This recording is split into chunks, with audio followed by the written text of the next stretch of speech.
Hello दोस्तों, आज हम फिर से एक वीडियो लेकर आए हैं। इस वीडियो में अगरिया समुदाय के लोगों के बारे में कुछ जानकारी हासिल करेंगे। तो दोस्तों वीडियो को स्टार्ट कर लेते हैं। जैसे कि आप सभी को पता है, भारत विभिन्न जातियों व विभिन्न संस्कृतियों का देश है। इन्हीं विभिन्न जातियों में से एक समुदाय ऐसा भी है जो बहुत ही विशिष्ट है। जी हाँ, हम अगरिया जाति की ही बात कर रहे हैं। यदि आप छत्तीसगढ़ व उड़ीसा के हैं तो आप अगरिया बंधुओं से भली भांति परिचित होंगे।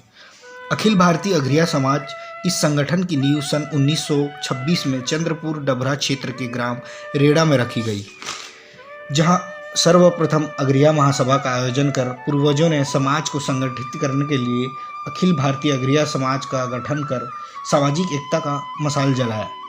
यह संगठन सन 1977 में पंजीकृत हो गया। तब से ये कहते हैं, जय अगरिया श्री कन्हैया। अब आते हैं अगरिया समुदाय के इतिहास पर। पारंपरिक लोक कथाओं के अनुसार अगरिया जाति के लोग राजपूत हुआ करते थे। यह जाति के लोग एक निडर क्षत्रिय हुआ करते थे। ये आगरा के आसपास के क्षेत्रों में निवासरत थे। कालांतर में इन्हें देखा जाए तो यह जाति के लोग लगभग 1550 ईस्वी में आगरा से वर्तमान छत्तीसगढ़ व उड़ीसा में आकर बस गए। तब उस समय तत्कालीन शासक सिकंदर लोधी व आदिल शाह दिल्ली पर राज किया करते थे। इन शासकों से अगरिया जाति के क्षत्रिय प्रताड़ित थे और बादशाह इन्हें बहुत परेशान किया करता था। दरअसल अगरिया जाति के लोग निडर क्षत्रिय होने के साथ साथ बड़े ही स्वाभिमानी व्यक्तित्व के थे। वे बादशाह को बिना सर झुकाए नमस्कार किया करते थे, जिससे बादशाह इनसे नाराज व क्रोधित रहता था। एक समय ऐसा भी आया जब बादशाह ने अगरिया क्षत्रियों को सबक सिखाने के लिए 3 तरीका अपनाया। पहला तरीका, अगरिया क्षत्रियों को हर युद्ध में सामने रखकर युद्ध करने को कहा, जिससे आक्रमण में पहले अगरिया जाति के क्षत्रिय लड़कर मर जाएं। दूसरा तरीका, इनका धर्मांतर कर इन्हें इस्लाम कबूल कराया जाए। तीसरा तरीका, महल के मुख्य द्वार पर तलवार को ऐसा लटकाया जाए जो कि अगरिया क्षत्रिय सर न झुकाए तो इनका सर कट जाए। बादशाह इस मंशा को लेकर अगरिया जाति के क्षत्रियों को बुलावा भिजवाया, किंतु ऐसा कुछ नहीं हुआ। अगरिया जाति के लोग शूरवीर होने के साथ साथ वे बड़े ही चतुर थे।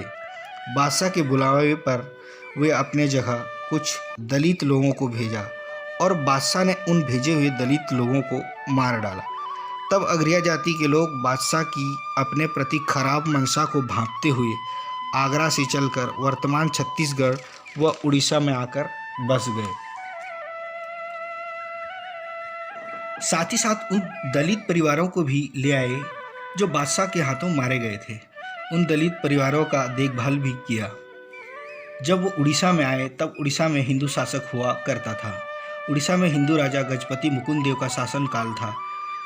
तब अगरिया समुदाय के मुखिया ने राजा गजपति मुकुंद देव से अपने समुदाय के जीवन यापन के लिए कुछ जगह की मांग की। राजा ने मुखिया को उड़ीसा में रहने के लिए 2 विकल्प में से एक विकल्प चुनने को कहा। पहला विकल्प स्वर्ण जड़ित तलवार था, दूसरा विकल्प स्वर्ण जड़ित लकड़ी का डंडा था। मुखिया ने स्वर्ण जड़ित लकड़ी का डंडा को चुना। राजा ने लकड़ी के डंडे को हल स्वरूप मानकर कृषि करने को कहा और जंगल काटकर कृषि कार्य करने को कहा गया। राजा के निर्देशानुसार अगरिया बंधुओं ने अपनी कड़ी मेहनत से घोर जंगलों को काटकर अपने लिए कृषि भूमि का निर्माण किया और उस भूमि पर कृषि कार्य आरंभ किया। अगरिया समुदाय के लोग शुरू से ही मेहनती स्वभाव के थे, फलतः वे एक कुशल कृषक के रूप में ख्याति प्राप्त किया।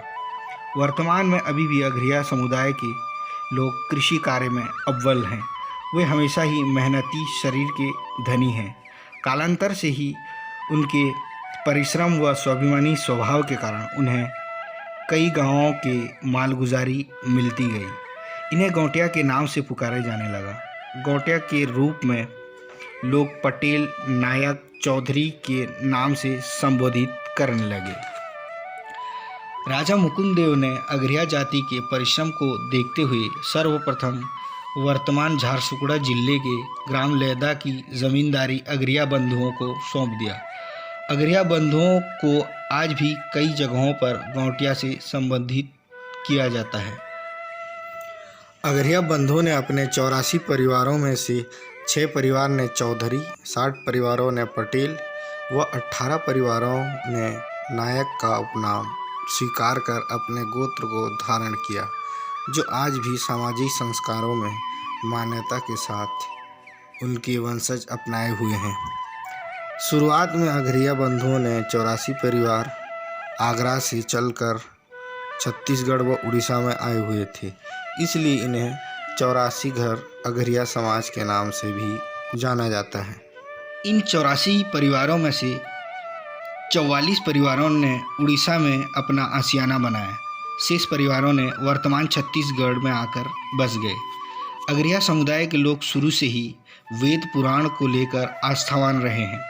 अघरिया समुदाय विदुरवंशी होने के कारण भगवान श्री कृष्ण की पूजा कर आस्थावान रहते हैं। धार्मिक मान्यताओं के अनुसार अघरिया महाभारत के 2 पुत्र बैरानु एवं पुरामने के वंशज माने जाते हैं, जिसके कारण अपने आप को विदुरवंशी क्षत्रिय भी कहते हैं। कहीं कहीं पर इन्हें सोमवंशी क्षत्रिय भी कहा जाता है। यह समुदाय कहीं पर भी सर झुकाना नहीं स्वीकारते और स्वाभिमान के साथ रहना पसंद करते हैं। विवाह संस्कार। अघरिया समुदाय के लोग विवाह वैदिक रीति रिवाज के साथ ब्राह्मण के मंत्रों द्वारा एवं सप्तपदी संस्कार से संपन्न कराया जाता है, जिसमें पारंपरिक देववृक्ष महुआ के डाल से मंडपाच्छादन, मातृका पूजन, ग्रामदेव पूजन, पाणी ग्रहण के बेला कन्यादान की जाती है। अघरिया समुदाय के लोग शुरू से ही सुंदर, आकर्षक व मजबूत शरीर के धनी रहते हैं। इनकी महिलाएं अपनी सुंदरता को निखारने के लिए कान नाक छेदन कर सोने चांदी की गहने पहनती हैं, जबकि पुरुष धोती व साफा पहनते हैं। किंतु वर्तमान में युवा वर्ग विभिन्न प्रकार के वस्त्र पहनना पसंद करते हैं। इनकी महिलाएं अपने से बड़े व्यक्ति के सामने ओढ़नी लगाकर उनका आदर करती हैं। अन्य समुदाय में यह कम देखने को मिलता है। अब आते हैं अघरिया समुदाय वर्तमान स्थिति पर। अघरिया समुदाय के लोग राजनीति क्षेत्र, शिक्षा के क्षेत्र, व्यापार के क्षेत्र, उच्च शासकीय पद के क्षेत्र एवं समाज सेवा के क्षेत्र में अपना एक अलग पहचान बना चुका है।